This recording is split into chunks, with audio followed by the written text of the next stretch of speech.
एक असतो कावळा. कोण असतो? कावळा. त्याला खूप तहान लागलेली असते. काय लागलेली असते? तहान. तो मग गावात जातो. कुठे जातो? गावात. पण त्याला पाणीच सापडत नाही. मग तो रानात जातो. कुठे जातो? रानात.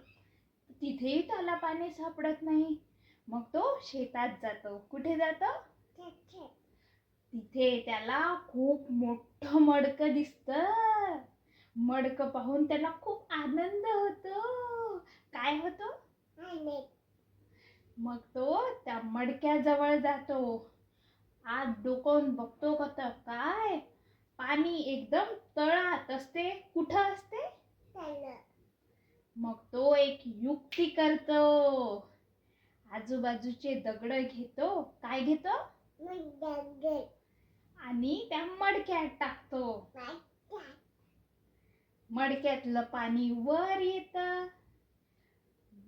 कावळा पाणी पिऊन घेतो आणि उडून